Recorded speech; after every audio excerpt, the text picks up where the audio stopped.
The smell of cinnamon and roasting apples had always been the anchor of Eleanor Vance's life. It was the scent of her childhood, the scent of the early, struggling years of her marriage, and most importantly, the scent of her grandson's 7th birthday. Eleanor stood in the center of her sprawling, custom-designed kitchen in her Connecticut estate, her hands dusted with premium white flour. At 68, she still possessed the sharp, commanding presence that had built Vance Haven from a single, struggling boutique in New Haven into a national empire of luxury home goods. Her silver hair was pulled back into an elegant, practical knot, and her posture was as rigid as the backbone of the company she had birthed from nothing. But today, the CEO armor was off. Today, she was just a grandmother baking a traditional lattice-crust apple pie, exactly the way little Leo loved it. She pressed the cold butter into the flour, feeling the satisfying crumble beneath her fingertips. The kitchen was quiet, save for the low, rhythmic ticking of the antique grandfather clock in the hallway, a piece she had sourced herself from a ruined chateau in France. Everything in this house, everything in her life was curated, earned, and fiercely protected. She glanced at the clock. 4:30 in the afternoon. Julianne and Leo were due to arrive at 5 for the birthday dinner. Eleanor smiled, though it was a tight, complicated thing. Julianne, her only daughter, the current chief operating officer of Vance Haven. Their relationship had always been a battleground of wills. Julianne was brilliant, driven, and possessed a ruthless efficiency that Eleanor admired in the boardroom, but found chilling at the family dinner table. Lately, the tension between them had been thicker than usual. Julianne had been pushing for aggressive digital expansion, for partnering with nameless private equity firms to scale at an unprecedented rate. Eleanor had shut it down, insisting on maintaining the artisanal integrity that made Vance Haven what it was. "You don't sell your soul for a quarterly margin," Eleanor had told her daughter just last week. Julianne had simply stared back, her eyes cold, unreadable pools of calculation. But today was not for arguments. Today was for Leo. Eleanor wiped her hands on her linen apron, leaving white streaks against the navy blue fabric. She turned to the expansive island to begin slicing the Honeycrisp apples. Then the doorbell rang. It wasn't the bright, quick chime of Julianne letting herself in with her key. It was a heavy, sustained ring, followed by 3 sharp, authoritative knocks. Eleanor frowned, setting the paring knife down. She wiped her hands one last time and walked through the grand foyer, her sensible loafers clicking softly against the imported Italian marble. She pulled the heavy mahogany door open, a polite greeting already forming on her lips for whatever delivery driver had gotten lost. The greeting died instantly. Standing on her porch was Julianne. She wasn't holding a birthday present, and Leo was nowhere in sight. Instead, Julianne was flanked by 2 uniformed police officers. For a second, the world tilted on its axis. Eleanor's motherly instincts surged, a cold spike of adrenaline piercing her chest. "Julianne, where is Leo? Is there an accident? Has something happened?" Julianne stood perfectly still. She was wearing her signature beige cashmere trench coat, her dark hair blown out into a sleek, impenetrable shield. Her expression was a mask of practiced, devastating sorrow. It was the face she wore to board meetings when delivering bad news about layoffs. "Leo is safe at home with the nanny, Mom," Julianne said. Her voice was soft, painfully gentle, aimed more at the officers than at Eleanor. "I'm so sorry we have to do it this way, but you gave me no choice." Eleanor blinked, her brilliant mind, which could process 100-page legal contracts in minutes, suddenly failing to parse this simple sentence. "What on earth are you talking about? What is going on here? Why are the police at my door?" One of the officers, a broad-shouldered man with a sympathetic but tired face, stepped forward. "Mrs. Vance, I'm Officer Miller. We're here to execute a court-ordered medical evaluation mandate." He held up a thick manila folder, the fluorescent yellow sticker of the probate court glaring in the late afternoon sun. "A what?" Eleanor demanded, the initial shock giving way to the familiar rising tide of her authority. She straightened her spine, pulling herself up to her full height. "This is absurd. I am Eleanor Vance. I don't know what kind of misunderstanding this is, but I ask you to leave my property immediately." "It's not a misunderstanding, Mom," Julianne said, stepping slightly behind the officer as if Eleanor were a physical threat.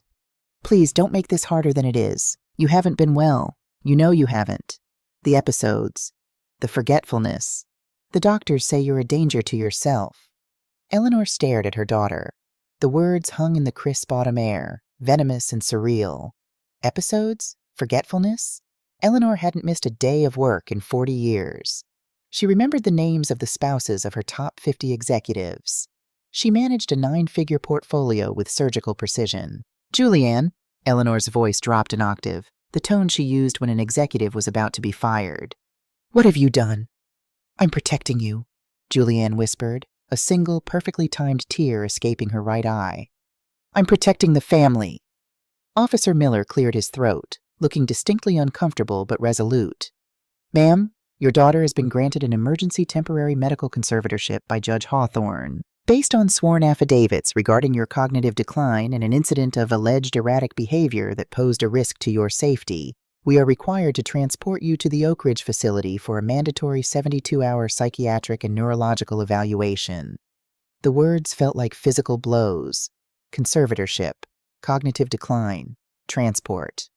Sworn affidavits? Eleanor's gaze snapped back to Julianne. Who swore to what? I had a full physical 3 months ago. I am perfectly lucid. Mom, please don't get agitated. It only proves their point, Julianne urged softly. The sheer manipulation of the statement made Eleanor's blood run cold. If she yelled, she was erratic. If she stayed silent, she was confused. It was a perfectly constructed velvet trap. I am not going anywhere with you, Eleanor said, turning her icy glare to the officers. I want to call my lawyer. I want to call Marcus Thorne, right now. She turned to walk back into the house, reaching toward the console table where her phone usually sat. Julianne moved faster. She stepped into the foyer and smoothly scooped Eleanor's iPhone off the table, dropping it into her expensive leather tote bag. You can call Marcus from the facility, Mom, once they've settled you in. They don't allow personal devices during the intake process. Give me my phone, Julianne, Eleanor commanded. She extended her hand, noticing for the first time that it was trembling slightly. Not from age, from absolute, unadulterated rage. Ma'am, the second officer stepped inside, his tone firmer now, authoritative. We have a court order. We can do this the easy way, and you can walk out to the vehicle with dignity, or we will have to compel you. Please, for your daughter's sake, don't make this a scene. For your daughter's sake. Eleanor looked at Julianne, really looked at her. Beneath the faux sorrow, beneath the wet eyes, Eleanor saw it. A glint of cold, hard triumph. This wasn't about health. This wasn't about safety. This was a coup. It was a hostile takeover orchestrated not in a boardroom, but in her own foyer, using the very affection she had for her family as the weapon. The realization hit Eleanor with the force of a freight train, knocking the breath from her lungs. She had spent decades guarding her company against ruthless competitors, corporate spies, and volatile markets. She had built walls of iron around her legacy, but she had left the front door wide open for the child she had raised. You planned this, Eleanor whispered, the horror of it finally settling into her bones. The argument last week about the private equity firm, you didn't drop it. You just changed tactics. Julianne looked away, refusing to meet her mother's eyes. Officer, she's getting confused again. Paranoia is one of the symptoms the doctor warned us about. Please, just take her. I can't bear to watch this. The officers moved in closer. Mrs. Vance, your coat. Eleanor stood frozen. The smell of the baking apples wafted from the kitchen, sweet and sickening. Her apron was still on, dusted with flour. She was a woman who commanded thousands, who dictated trends to the entire country, and she was being treated like a confused, wandering child in her own home. She slowly reached up and untied the apron, letting it fall to the marble floor in a crumpled heap. She would not scream. She would not fight them physically. Julianne wanted a hysterical, erratic old woman to present to the judge. Eleanor would give her a statue. Without another word to her daughter, Eleanor walked to the hall closet, retrieved her black wool coat, and slipped it on. She kept her chin high, her shoulders back. I am ready, she said to the officers, her voice devoid of any emotion. Walking out of her front door, down the sweeping driveway toward the waiting police cruiser, was the longest walk of Eleanor's life. The crisp Connecticut autumn air bit at her face. Neighbors, people she had hosted for charity galas and holiday parties, were beginning to peek out of their windows. She saw the curtain twitch at the Henderson house. She felt their eyes on her, watching the great Eleanor Vance being escorted away like a criminal. She did not look back at the house. She did not look back at Julianne standing on the porch. She simply climbed into the back of the cruiser, the heavy door slamming shut with a finality that echoed in her skull. The Oak Ridge Evaluation Center was not a hospital, but it wasn't a hotel either. It was a high-end purgatory designed for the wealthy to hide their problematic relatives. The walls were painted a soothing, patronizing sage green. The lighting was soft and the doors locked from the outside with quiet, heavy clicks. The intake process was a systematic stripping of dignity. They took her coat. They took her watch, a vintage Cartier that Henry had given her on their 20th anniversary. They took her shoelaces. They asked her questions that felt like insults. Do you know what year it is, Mrs. Vance? Can you count backward from 100 by sevens? Who is the current president? Eleanor answered every question in a flat, monotone voice. She complied with every indignity with terrifying stillness. She knew exactly what game was being played. If she refused to answer, it was deemed uncooperative behavior due to cognitive decline. If she grew angry at the insult of the questions, it was emotional dysregulation. They led her to a private room. It had a bed with sheets that were too stiff, a small desk, and a window with reinforced glass looking out over a perfectly manicured, entirely enclosed courtyard. The heavy door clicked shut behind her. Eleanor stood in the center of the room. The silence was absolute. For the first time in perhaps 30 years, there was no phone ringing, no assistant handing her a dossier, no decisions to be made about supply chains or marketing budgets. There was only the hum of the air conditioning and the crushing weight of betrayal. The first night, she did not sleep. She sat on the edge of the bed, staring at the wall, her mind racing through every interaction with Julianne over the past year. The subtle signs she had missed. The times Julianne had offered to take things off her plate. The sudden insistence that Eleanor take longer vacations. The way Julianne had slowly, methodically replaced Eleanor's loyalists in the executive suite with younger, aggressive hires who owed their allegiance entirely to the daughter, not the mother. It was a masterful sociopathic chess game, and Eleanor hadn't even realized she was sitting at the board. Why? The question clawed at her throat. Was it just power? Julianne was already the COO. She was the sole heir. She would have had it all eventually. Why the rush? Why the brutality? Why use a medical conservatorship, a legal tool designed to protect the vulnerable, as a weapon to assassinate her mother's character and seize immediate control? By the second day, the shock began to recede, leaving behind a cold, burning clarity. A young psychiatrist came in to interview her. Dr. Aris. He had kind eyes and a patronizing smile. He held a clipboard, reviewing notes that Julianne had undoubtedly provided. "Your daughter is very worried about you, Eleanor," Dr. Aris said gently, taking a seat across from her. "She noted several instances where you seemed disoriented at work. She mentioned you signed a vendor contract twice last month without realizing it." Eleanor looked at him. "Dr. Aris, I oversee over 400 contracts a quarter. Last month, our legal department sent me a duplicate file in error. I flagged it, reprimanded the junior counsel responsible, and ordered a review of our internal routing system. There is a paper trail proving this in my office." The doctor blinked, slightly taken aback by the precision of her answer. He made a small note on his pad. "And the incident at the board meeting 2 weeks ago? Your daughter stated you became deeply agitated and paranoid regarding a standard proposal for a private equity partnership, accusing her of plotting against you." Eleanor's jaw tightened.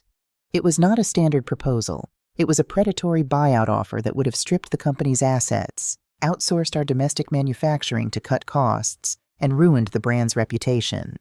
My daughter supported it because it came with a massive, immediate payout for the executive suite. I opposed it because it would destroy the company I spent 40 years building. That is not paranoia, doctor. That is business. "I see," Dr. Aris said, his tone neutral. But Eleanor could see the doubt creeping into his eyes. Julianne had painted a picture of a frail, confused old woman clinging to power. Sitting before him was a razor-sharp CEO who understood exactly what was happening. "I want to speak to my attorney," Eleanor stated, her voice leaving no room for negotiation. "I have been held here for 48 hours without access to legal counsel. You have assessed me. You know I am not a danger to myself or anyone else. If you continue to hold me, I will hold this facility personally liable for unlawful detention the moment I walk out of here." Dr. Aris shifted uncomfortably in his chair. "The mandate is for 72 hours, Mrs. Vance. However, Given our conversations, I will authorize a supervised phone call to your attorney this afternoon." Eleanor didn't thank him. She simply nodded. That afternoon, she was escorted to a small administrative office and handed a phone. She dialed a number she had known by heart for 20 years. "Marcus Thorne," the deep, gravelly voice answered on the second ring. "Marcus, it's Eleanor." There was a sharp intake of breath on the other end. "Eleanor, my God. Julianne called me yesterday. She told me you had a severe episode, that you were hospitalized. I've been trying to find out which facility they took you to, but she had the medical proxy locked down tight." "Where are you?" "Oak Ridge," Eleanor said, the name tasting like ash in her mouth. "She filed an emergency conservatorship, Marcus. She ambushed me at the house with the police." "I know," Marcus said, his voice tight with anger. "I just pulled the filings from the probate court an hour ago. Eleanor, it's a bloodbath. She didn't just file for medical conservatorship. She filed for emergency financial control as well. The judge granted a temporary injunction based on the affidavits she submitted." Eleanor gripped the phone receiver, her knuckles turning white. "What affidavits, Marcus? Who is lying for her?" There was a heavy pause on the line, the kind of pause that precedes a devastating blow. "She has statements from 3 junior executives," Marcus said slowly. "And she has a sworn, notarized testimony from Toby." The breath left Eleanor's lungs as if she had been struck physically. Toby Hayes, her executive assistant. The bright, eager young man she had plucked from the mailroom 5 years ago. The boy whose student loans she had quietly paid off when his mother got sick. The boy she trusted with her private schedules, her personal passwords, her life. "What did he say?" Eleanor whispered, the pain of this secondary betrayal cutting almost deeper than Julianne's. "He testified that you frequently wander the executive floors asking for people who haven't worked there in years." Marcus read from the file, his disgust palpable. "He swore under oath that he has been secretly covering up your mistakes for months, intercepting emails that made no sense, and that you recently tried to transfer $1 million to a non-existent account because you were confused about the company's ledger." "It's a lie. It's all a fabricated lie," Eleanor said, her voice shaking with a rage so profound it felt cold. "Why would he do this? Why would Toby betray me?" "I don't know yet," Marcus said. "But the judge bought it. The temporary order is in place. Julianne has full control of Vance Haven, Eleanor. She locked your email access this morning. She's barred your keycard. As of right now, you are legally suspended from your own company pending the full competency hearing."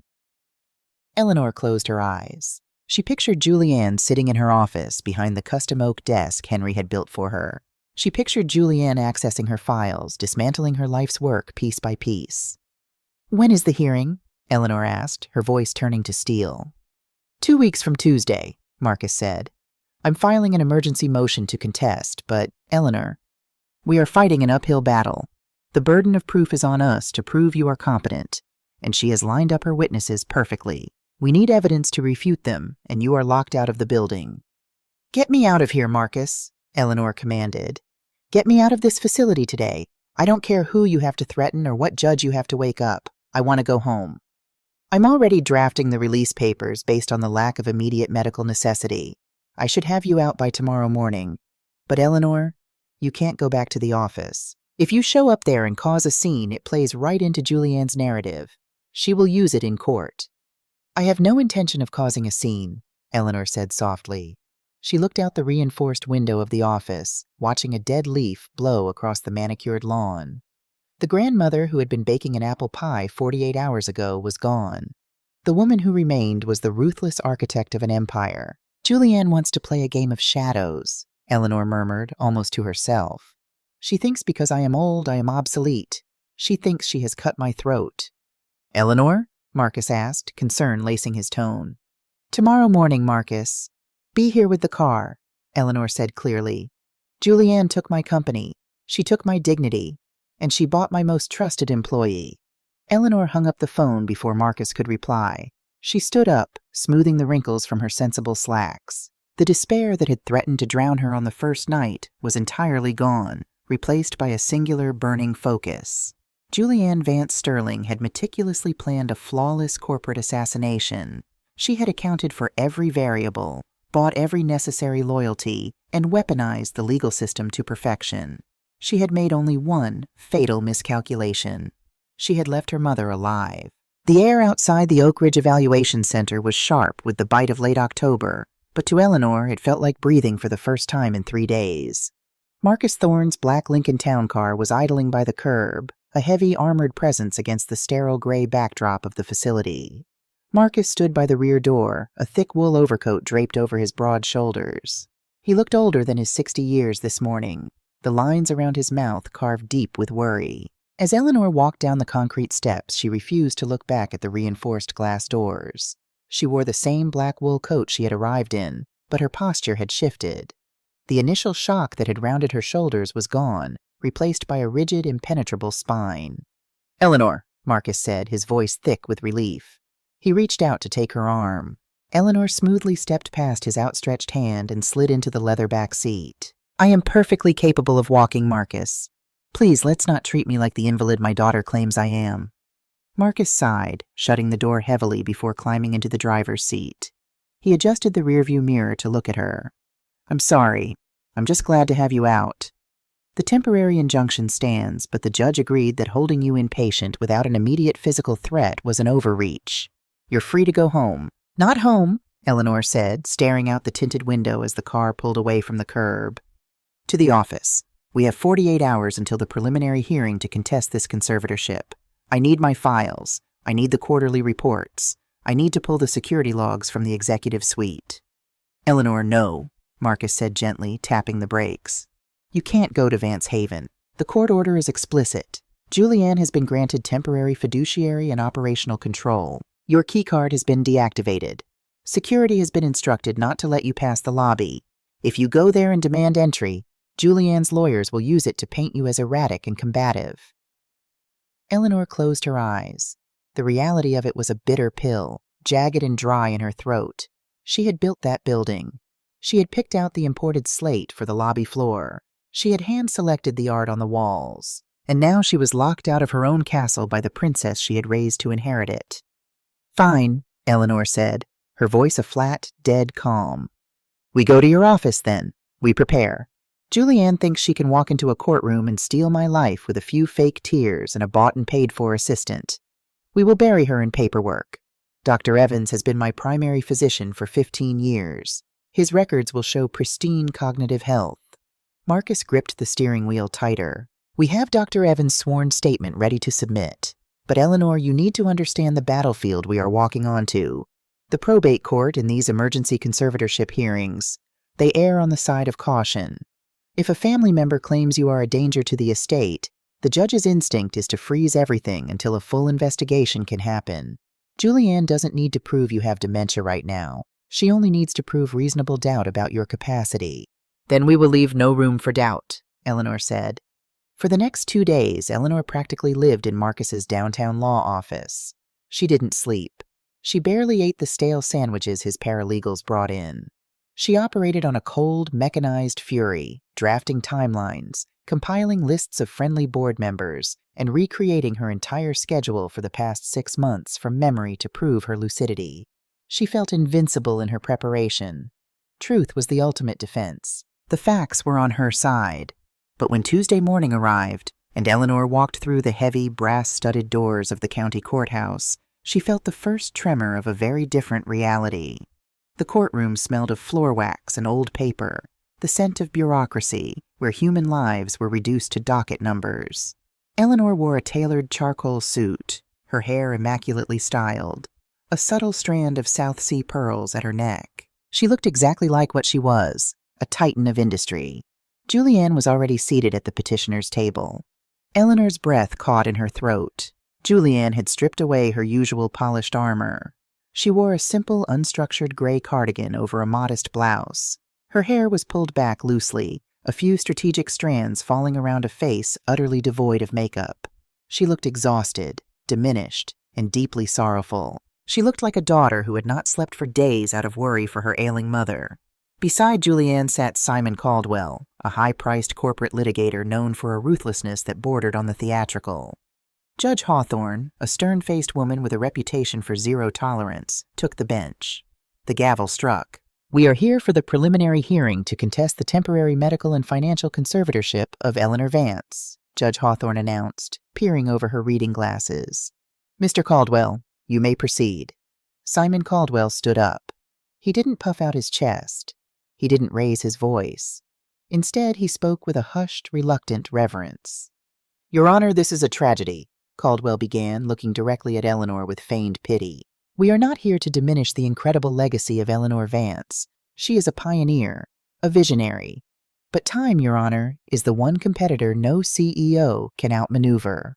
We are here today because her daughter, Julianne, had to make the agonizing decision to step in before her mother's deteriorating cognitive state destroyed the company she spent her life building, and more importantly, before she caused irreparable harm to herself."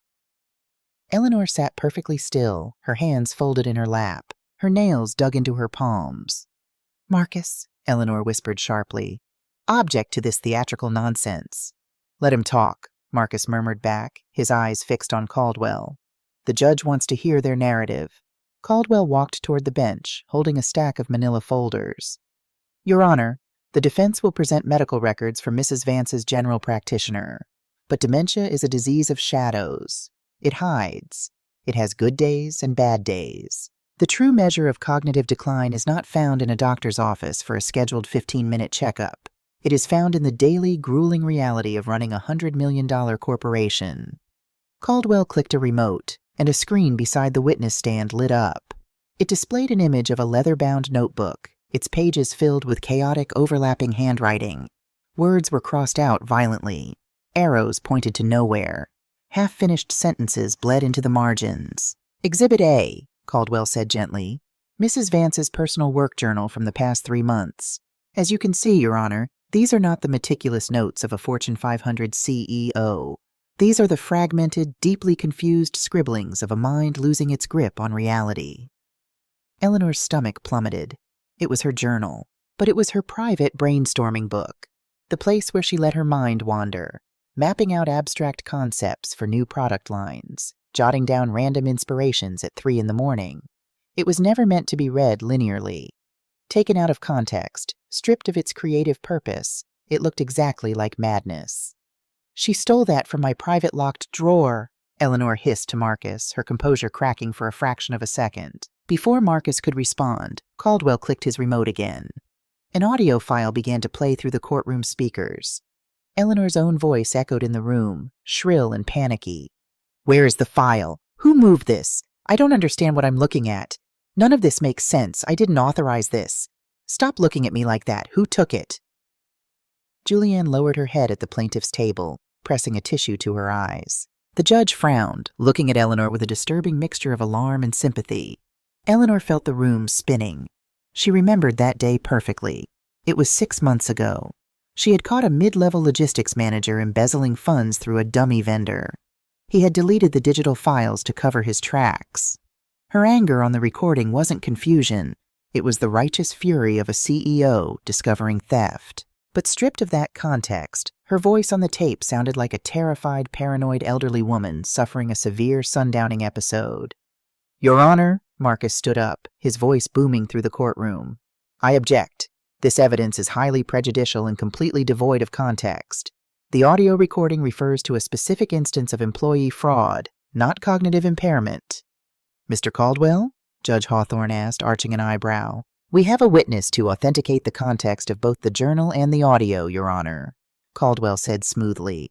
"If it pleases the court, I would like to call Toby Hayes to the stand." Eleanor stopped breathing. The heavy wooden doors at the back of the courtroom opened, and Toby walked in. He was wearing the tailored navy suit Eleanor had bought him for his 25th birthday. He looked pale, his shoulders hunched. He walked down the aisle without making eye contact with anyone, his gaze fixed firmly on the polished wood floor. He took the oath.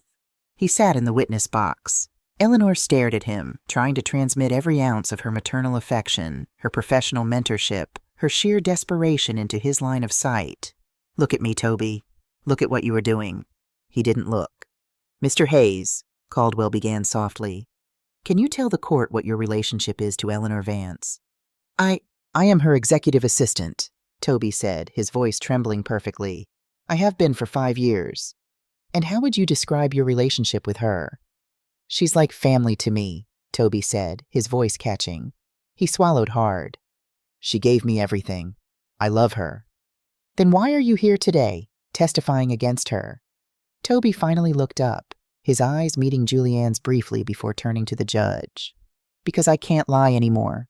I can't keep covering it up. It's not safe for her, and it's not safe for the company. Covering what up, Mr. Hayes? The mistakes, the memory lapses, Toby said, wiping his palms on his trousers.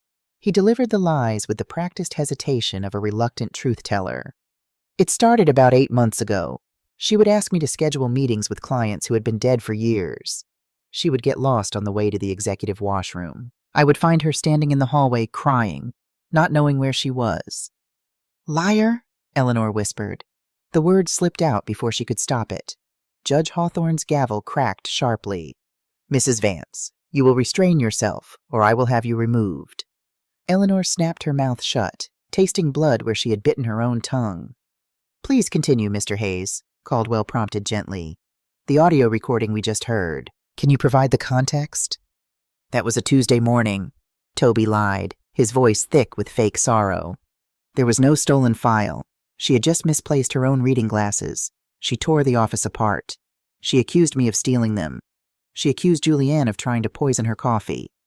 It took us an hour to calm her down.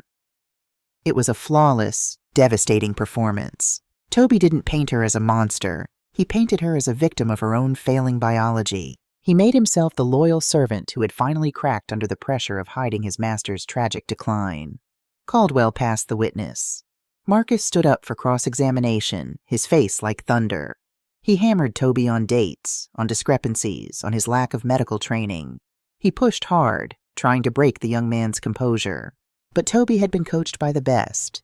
He retreated into emotional distress, crying quietly on the stand, repeating that he just wanted Mrs. Vance to get help. Marcus's aggressive tactics backfired. In the eyes of the court, he looked like a bully attacking a grieving, loyal employee. When Toby stepped down, the silence in the courtroom was absolute. The air felt heavy, suffocating. Eleanor didn't need to hear the closing arguments to know it was over. The narrative had been cemented. Judge Hawthorne folded her hands on the bench, looking down at Eleanor with a profound, patronizing sadness. It was the look one gives a wounded animal before putting it down. This court has reviewed the affidavits and heard the testimony, Judge Hawthorne said, her voice echoing in the vast room. While the defense has presented standard medical clearances, they do not account for the specific daily behavioral anomalies testified to under oath by those closest to Mrs. Vance. Eleanor felt Marcus's hand grip her arm under the table, a silent plea for her to remain calm. Dementia is a cruel thief, the judge continued. It steals our brightest minds. But it is the duty of this court to protect the vulnerable from themselves and to protect the assets they have built from their own compromised judgment. I find that there is sufficient, compelling evidence of cognitive decline and erratic behavior. The gavel was raised. The temporary conservatorship is upheld, Judge Hawthorne declared. Julianne Vance Sterling will retain full medical proxy and total fiduciary control over the estate and all operating entities of Vance Haven. Mrs. Vance is ordered to undergo an independent, comprehensive neurological evaluation appointed by this court. Until such time, she is legally suspended from all corporate duties and is barred from the premises of Vance Haven to prevent further distress. Court is adjourned. The gavel fell. The sharp crack sounded like a bone snapping. Eleanor didn't move. She felt as though she were underwater, watching the courtroom empty in slow motion. She watched Simon Caldwell pack his briefcase with a smug, self-satisfied smile.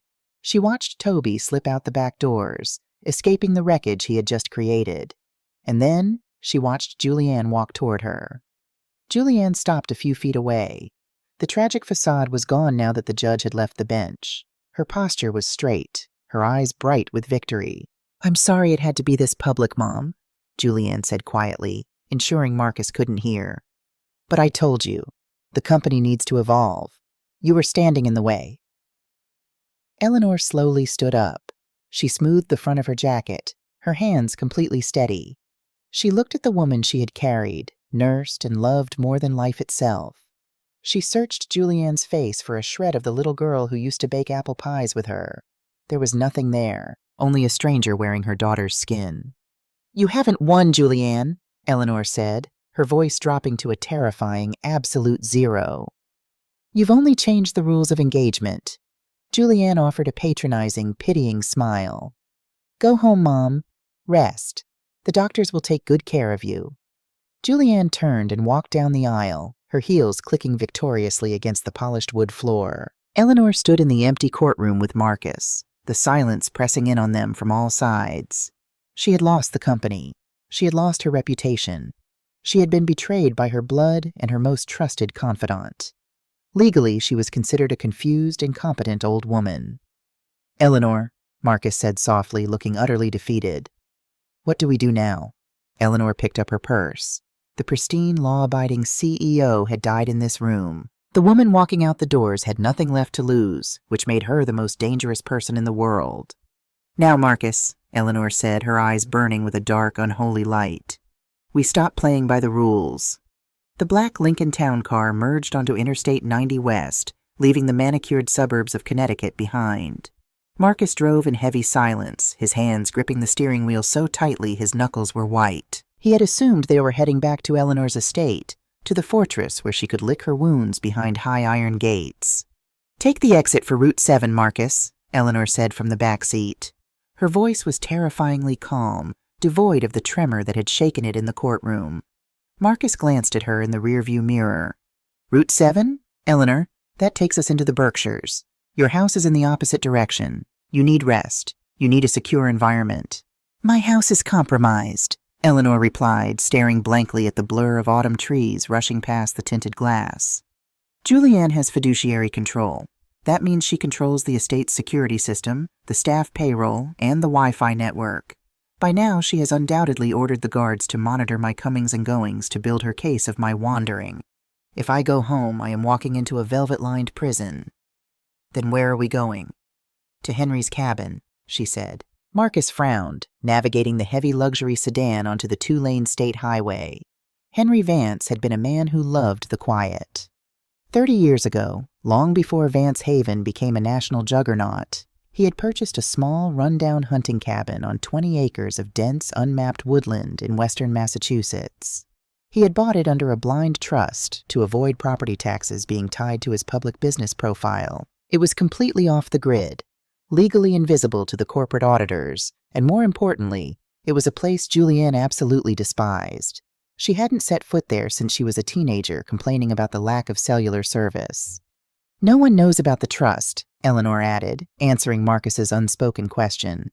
It was never absorbed into the Vance Haven Holding Company. Julianne's lawyers couldn't have frozen it because they don't know it exists. 2 hours later, the Lincoln crunched up a steep, overgrown gravel driveway, coming to a halt in front of a log cabin nestled beneath towering pines. The air here was sharp, smelling of damp earth and decaying leaves. The cabin looked abandoned, its dark wood siding weathered by years of harsh New England winters. Eleanor stepped out of the car. She didn't look like a defeated woman seeking asylum. She looked like a general surveying a new forward operating base. She unlocked the heavy oak door, pushing it open to reveal a space frozen in time. Dust motes danced in the fading afternoon light. There were leather armchairs, a massive stone fireplace, and a large, scarred pine dining table. There's no internet up here, Eleanor, Marcus said, carrying her single overnight bag inside. The cell reception is barely 1 bar. How are we supposed to build a defense from the middle of the woods? I don't need a defense, Marcus. I need an offensive strategy, Eleanor said, walking over to the fireplace. She methodically began stacking kindling. A defense implies I am trying to prove I am innocent of my daughter's accusations. I am done trying to prove my sanity to a system she has already bought. If I play by her rules, I lose. She struck a long wooden match, watching the flame lick the dry birch bark. The fire crackled, casting sharp, dancing shadows across her face. Julianne wants to paint me as a frail, incompetent old woman, Eleanor continued, her eyes reflecting the orange flames. Let her think I am sitting up here in the woods, knitting and forgetting my own name. The more arrogant she is, the sloppier she will get. But to hang her, Marcus, I need to know why she is building the gallows. We know why, Marcus said, pulling out a chair at the pine table. She wants the company. She wants the CEO title. Eleanor shook her head slowly. No, if she just wanted the title, she would have waited. I am 68. I would have retired in 5 years. Even if she was impatient, She could have orchestrated a standard boardroom coup, a vote of no confidence. But she didn't. She filed an emergency medical conservatorship. She rushed the process, taking on massive legal risks, bringing the police to my door to force an immediate, absolute transfer of power. Eleanor turned to face him, the warmth of the fire completely failing to reach her eyes. You don't burn down your own mother's life on a Tuesday afternoon unless you are desperate. Julianne is running out of time for something. I need to know what it is. For the next 3 days, the cabin transformed. Marcus drove back and forth to Boston, acting as her proxy, bringing back a cheap, untraceable prepaid laptop, a mobile hotspot, and boxes of printed public financial filings. Eleanor shed her tailored suits for heavy wool sweaters and Henry's old flannel shirts. The woman who emerged in that cabin was not the polished CEO of Vance Haven. She was the hungry, relentless entrepreneur who had built the company from a single sewing machine in her basement. But she was blind without access to the company's internal servers. She needed a ghost in the machine. On Thursday night, Eleanor sat at the pine table, illuminated only by the harsh blue glow of the laptop screen. She picked up her prepaid cell phone and dialed a number she had committed to memory 4 years ago. The line rang 5 times. Finally, a hesitant voice answered. Hello? David, it's Eleanor Vance. A sharp intake of breath echoed through the speaker. David Chen was a senior systems architect in the IT department of Vance Haven. He was a quiet, brilliant man who preferred server racks to boardroom politics. 4 years ago, when David's wife was diagnosed with aggressive leukemia, the company's standard insurance had denied an experimental life-saving treatment. Eleanor had quietly bypassed HR, writing a personal check for $200,000 to cover the medical bills, swearing him to secrecy. Mrs. Vance, David whispered, his voice laced with panic. I shouldn't be talking to you. Julianne, Ms. Vance Sterling issued a company-wide directive. If any employee makes contact with you, it's immediate termination. They've put software on our phones. I'm on my wife's cell right now. I know, David, and I would never put your family at risk if I had another choice, Eleanor said, her tone gentle but firm. I need your help. I don't want you to steal anything. I just need you to leave a window open. There was a long, agonizing silence. Eleanor could hear the distant sound of a television in David's house. She knew exactly what she was asking him to risk. Julianne is destroying the company, Mrs. Vance, David finally whispered, his voice trembling with contained anger. Ever since she locked you out, it's been a bloodbath. She's frozen all departmental budgets. She's firing the senior design team on Friday. She's talking to external auditors every single day. The rumor is she's preparing to gut us. Eleanor's grip on the phone tightened. I need to see her shadow ledger, David. I need the executive email archives, not the official ones. The deleted server cache. And I need the external communications of Toby Hayes for the last 6 months. Toby? David asked, confused. But he's just an assistant. He is the key that locked my cage, Eleanor said coldly. Can you do it? Give me 24 hours, David said. I can route a mirrored data packet to an encrypted offshore server. I'll send the decryption key to Marcus's P.O. box. But Mrs. Vance, once you download it, the packet destroys itself. You only get one look. One look is all I need. Thank you, David. When the encrypted drive finally arrived, it took Eleanor and Marcus an entire weekend of grueling, eye-straining forensic accounting to pierce through Julianne's meticulously constructed financial armor. They sat at the pine table, empty coffee mugs scattered across a sea of printed spreadsheets and highlighted emails. Outside, a violent autumn storm lashed rain against the cabin windows, a fitting soundtrack to the devastation unfolding on the laptop screen. My God, Marcus breathed, staring at a printed wire transfer document. He took off his reading glasses and rubbed his eyes. You were right, Eleanor. It wasn't about the company. It was about Robert. Eleanor stared at the document, a sickening knot tightening in her stomach. Robert Sterling, her son-in-law, a handsome, silver-tongued investment banker whose charm consistently outperformed his actual financial acumen. Show me, Eleanor demanded, her voice a hollow rasp. Marcus slid a stack of highlighted papers across the table. I traced the external communications Julianne was having with an entity called Blackwood Equity. It's the private equity firm she tried to pitch to the board last month. The one you vetoed. They specialize in hostile takeovers and corporate liquidation, Eleanor said, remembering the visceral disgust she had felt reading their proposal. They buy heritage brands, strip them of their domestic assets, outsource the manufacturing to sweatshops, and sell the husk for parts. I told Julianne I would rather burn the company to the ground than sell to them. Well, she found a way around your veto, Marcus said grimly. Robert left his bank 2 years ago to start his own boutique crypto hedge fund. He didn't tell anyone. He leveraged everything. His house, his liquid assets, and he took out a $15 million mezzanine loan from a shadow lender linked to organized crime in Macau. Eleanor felt the blood drain from her face. He lost it. Every single penny, Marcus confirmed, pointing to a series of intercepted emails between Robert and Julianne. The crypto market crashed. Robert's fund was liquidated. The lenders called the debt in 3 months ago. They threatened him, Eleanor. Physically. They threatened Julianne. They threatened little Leo. Eleanor's breath hitched. A flash of genuine maternal terror spiked through her chest at the mention of her grandson. But as she read the emails, the terror rapidly calcified into an icy, bottomless rage. Julianne hadn't come to her mother for help. She hadn't asked for a loan to save her husband's life. Her pride, her deep-seated resentment of living in Eleanor's towering shadow, had blinded her to reason.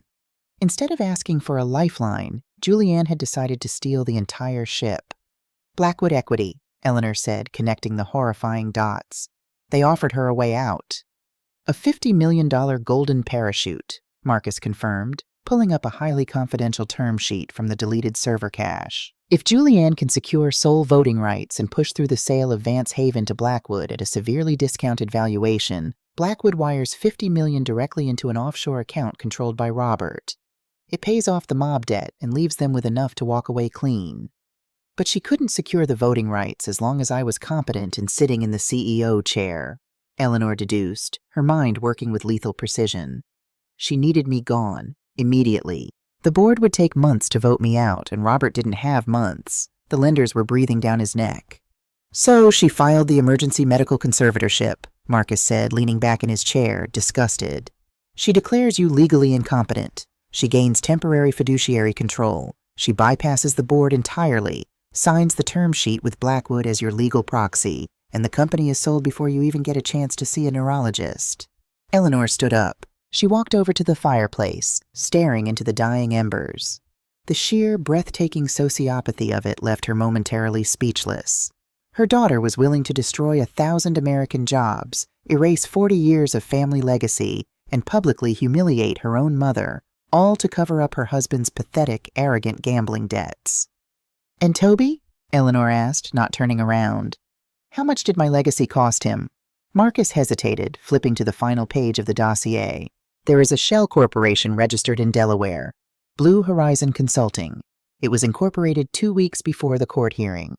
3 days after you were locked in Oak Ridge, Blackwood Equity wired $500,000 into Blue Horizon's account. The sole proprietor is Toby Hayes. Eleanor closed her eyes. $500,000. The boy she had treated like a son had sold her sanity for $500,000. "We have them, Eleanor," Marcus said, a surge of adrenaline returning to his voice. "This is wire fraud, extortion, perjury. If I take these documents to Judge Hawthorne, she will reverse the conservatorship immediately. Julianne and Toby will face federal prison."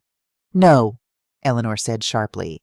She turned away from the fire, her silhouette dark against the glow. Marcus stared at her, utterly baffled. "What do you mean, no? Eleanor, we have the smoking gun." "Think, Marcus. Look at how this evidence was obtained," Eleanor said, walking back to the table and tapping the encrypted laptop. "A disgruntled employee illegally breached corporate servers to steal confidential negotiations. The judge already believes I am a paranoid, vindictive woman losing my mind.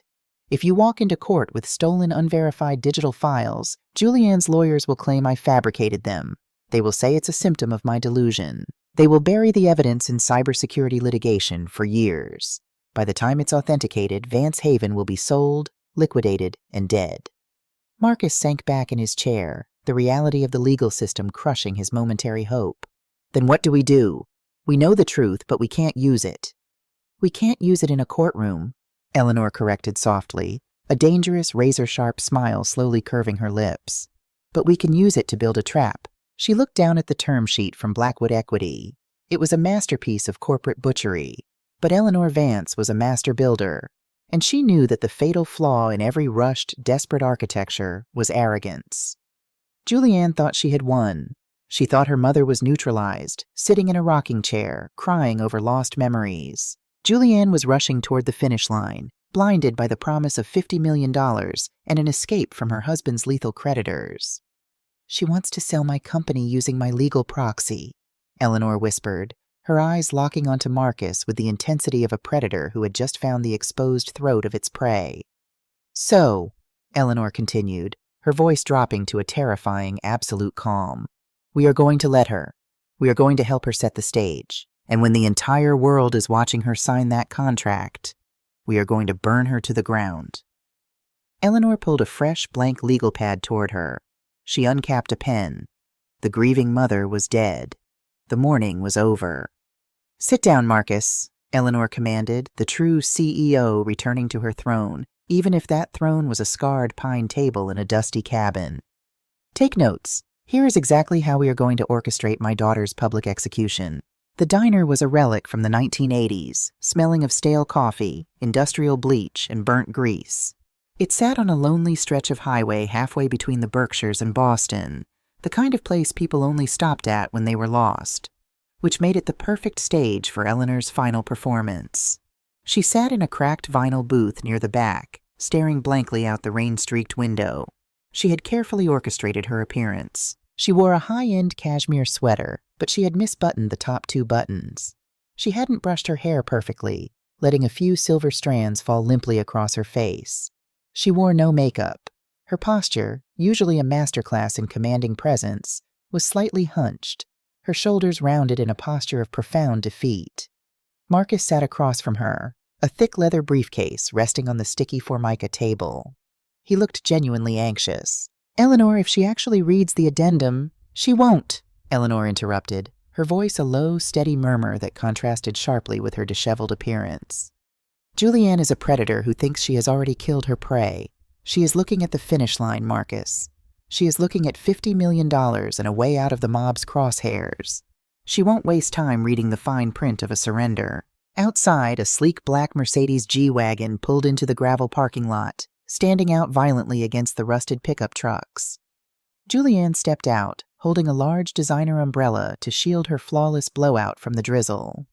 "Showtime," Eleanor whispered. She immediately let her hands begin a subtle, rhythmic tremor. She allowed the sharp focus in her eyes to glaze over, adopting a vacant, wandering stare. The diner bell chimed. Julianne walked in, her nose wrinkling slightly in disgust at the smell of fryer oil. She spotted them and walked over, sliding into the booth next to Marcus, sitting directly across from her mother. "Mom," Julianne said. Her tone was a sickening mix of forced pity and breathless impatience. "What is this? Why did Marcus call me out to the middle of nowhere? You shouldn't be out here. The doctors—" I wanted to see you, Julie," Eleanor said, using the childhood nickname she hadn't uttered in 20 years. Her voice was thin, reedy, vibrating with a manufactured frailty. She reached out with her trembling hand, deliberately knocking over a sugar packet. Julianne recoiled slightly, averting her eyes. "Mom, please. You're confused." "I'm tired," Eleanor whispered, letting a single genuine tear of exhaustion spill over her eyelid. It wasn't hard to cry. She was mourning the daughter she thought she knew. "I'm so very tired. The lawyers, the doctors, the fighting.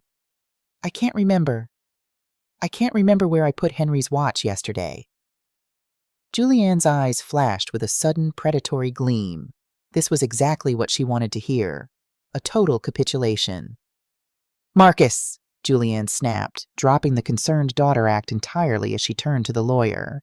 "Why did you bring her here? She belongs in a care facility. Because your mother insisted on making a final decision while she still has moments of clarity," Marcus said, playing his part as the defeated, reluctant counsel to perfection. He opened his briefcase. The heavy brass latches clicked loudly in the quiet diner.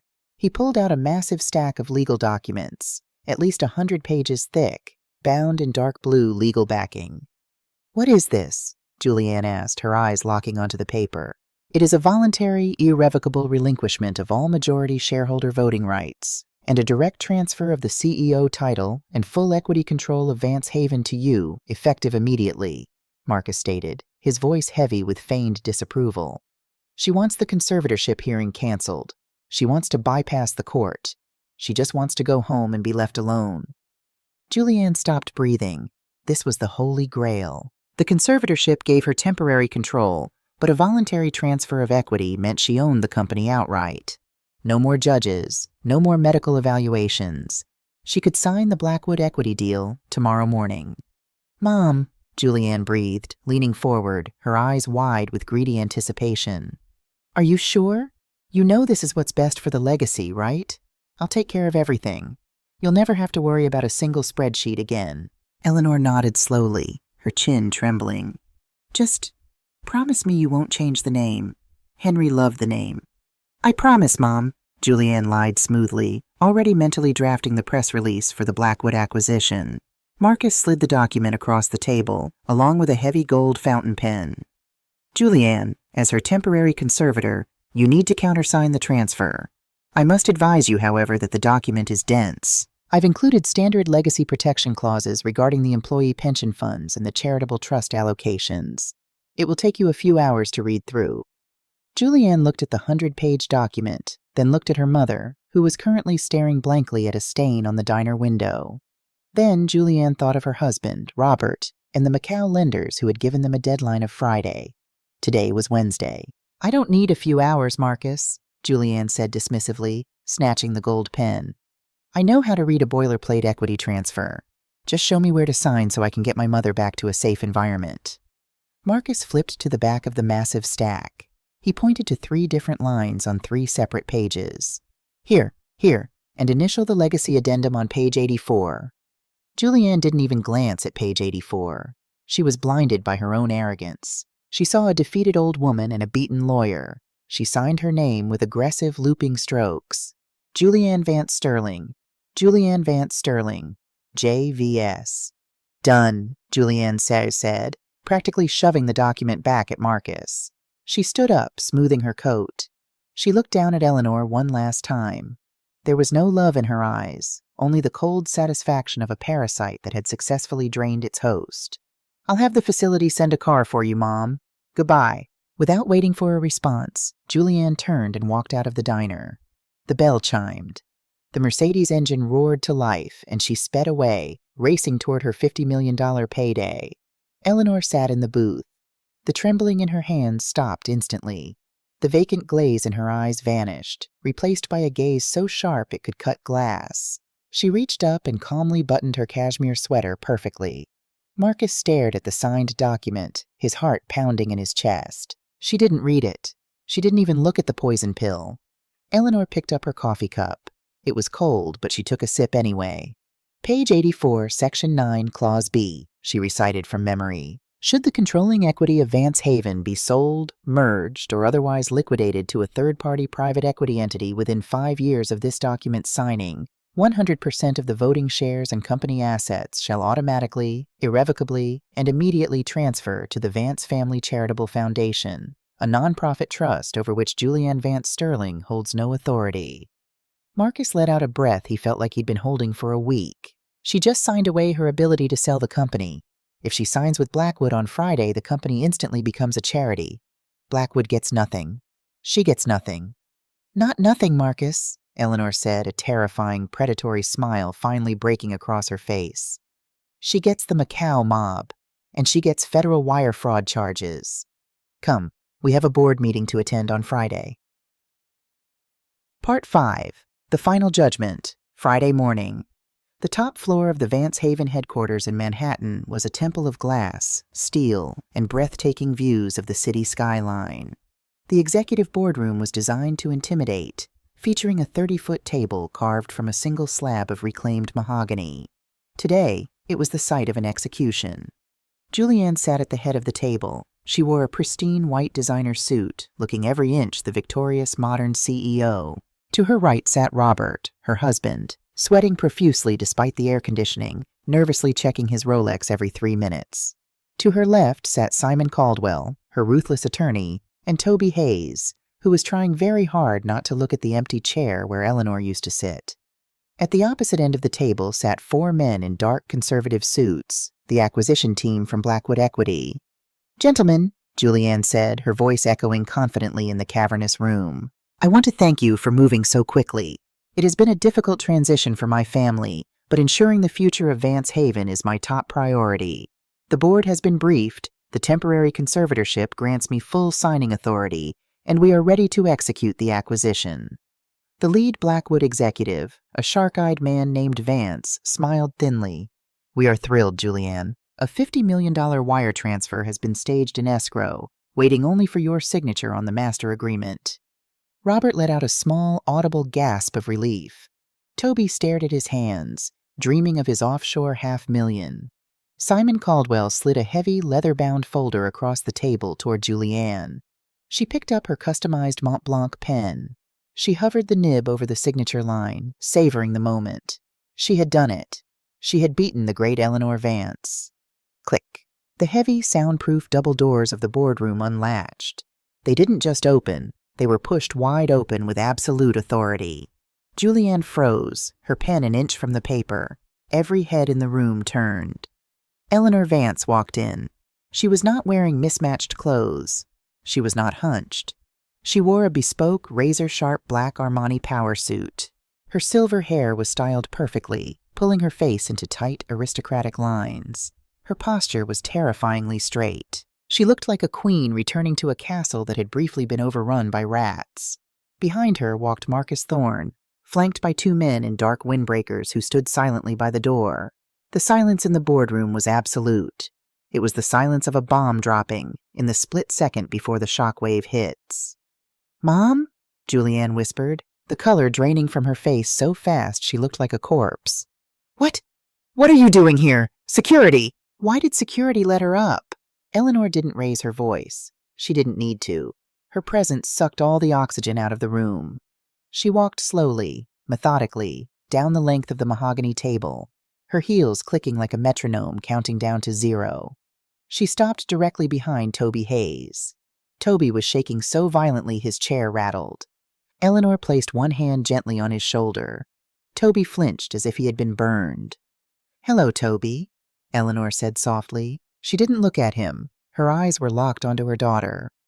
"I hope the $500,000 from Blue Horizon Consulting was worth your soul, because it is certainly going to cost you your freedom." Toby let out a choked sob, burying his face in his hands. Julianne's attorney, Simon Caldwell, sprang to his feet. "Mrs. Vance, you are violating a court order. You are legally barred from these premises. I am calling the police." "I already called them, Simon," Marcus said smoothly, stepping forward and tossing a thick stack of folders onto the center of the table. "They are waiting in the lobby. We just needed to let this meeting convene first." "Julianne, what is going on?" the Blackwood executive demanded, standing up, his shark-like demeanor suddenly replaced by deep alarm. "Who are these people? I thought you had sole operational control." "I do!" Julianne shrieked, her composed facade shattering completely. She pointed a shaking finger at Eleanor. "She's crazy. She's having an episode. Get her out of here, Robert. Do something." Robert didn't move. He was staring in absolute horror at the folders Marcus had thrown on the table. He could see his own encrypted emails printed on the top page. Eleanor finally spoke to the room at large. Her voice was cold, carrying the weight of absolute authority. "Gentlemen from Blackwood, my daughter has brought you here under fraudulent pretenses. She does not have the authority to sell this company to you." "That is a lie!" Julianne screamed, grabbing the transfer document from Wednesday out of her briefcase and slamming it on the table. "She signed it 2 days ago. An irrevocable transfer of equity. I own this company. Sign the acquisition agreement now." Eleanor looked at her daughter with a mixture of disgust and profound pity. "Marcus, please explain to my daughter how to read a contract." Marcus opened one of the folders and pulled out the document Julianne had signed in the diner. He flipped to page 84. "Ms. Vance Sterling," Marcus said, his voice ringing with professional triumph. "When you forced your mother to sign over her equity, you failed to read the legacy protection addendum you countersigned. Section 9, Clause B, the poison pill." Marcus slid the page across the table to the Blackwood executives. The lead executive read it quickly. His face turned purple. "What does it say?" Julianne demanded, panic finally clawing at her throat. "It says," the Blackwood executive hissed, glaring at Julianne with pure hatred.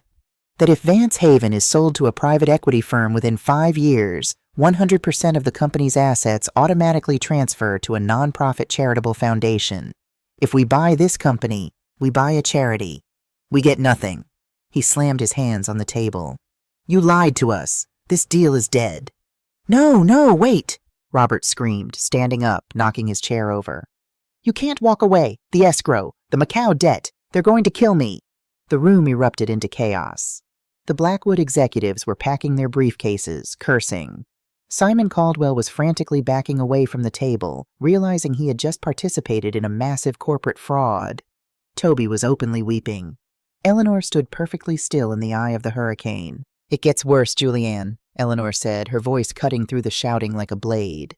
Julianne stared at her mother, her chest heaving, tears ruining her perfect makeup. The reality of her total destruction was finally setting in. How did you know?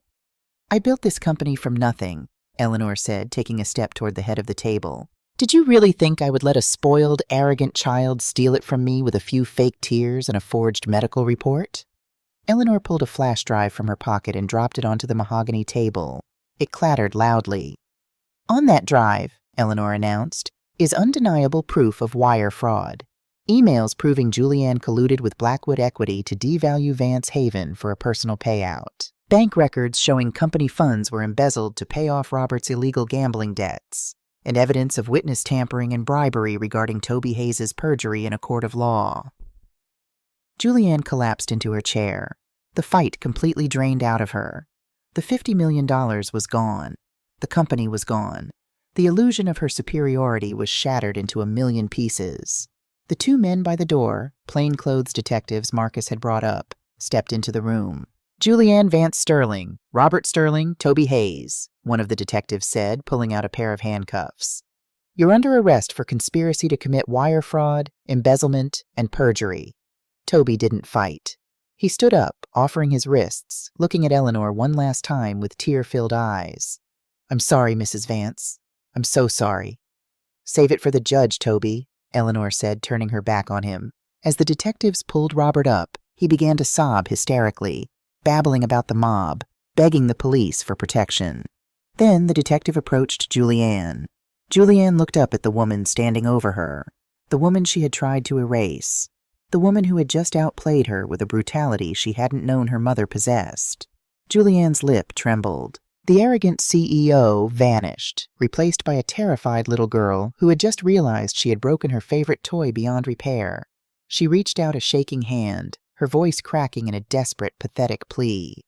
Mom, Julianne cried, the tears flowing freely now.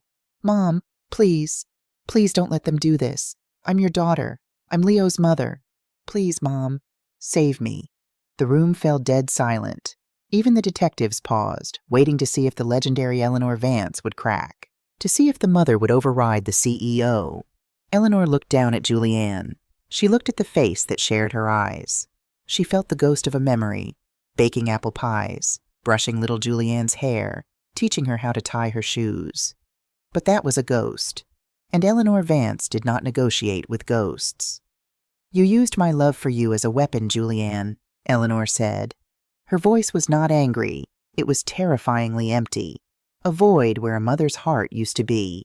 You tried to lock me in a cage and steal my legacy to save a weak man you chose over your own blood.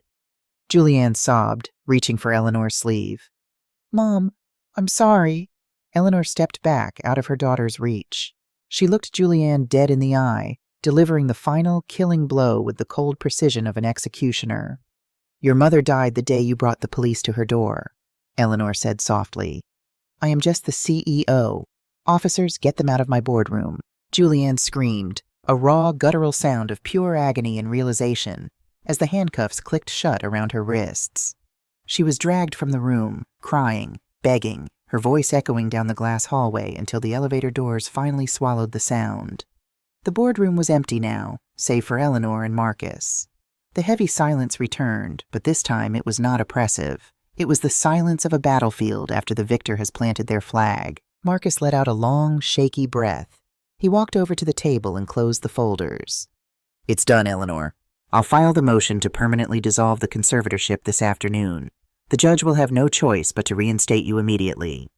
"Thank you, Marcus," Eleanor said. She walked over to the head of the table.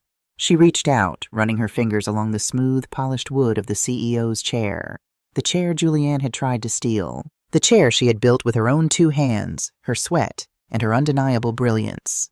Eleanor Vance sat down. She adjusted the cuffs of her Armani suit. She looked out the floor-to-ceiling windows at the sprawling empire below her. She was alone. The cost of her victory had been her only child. It was a heavy, terrible crown to wear.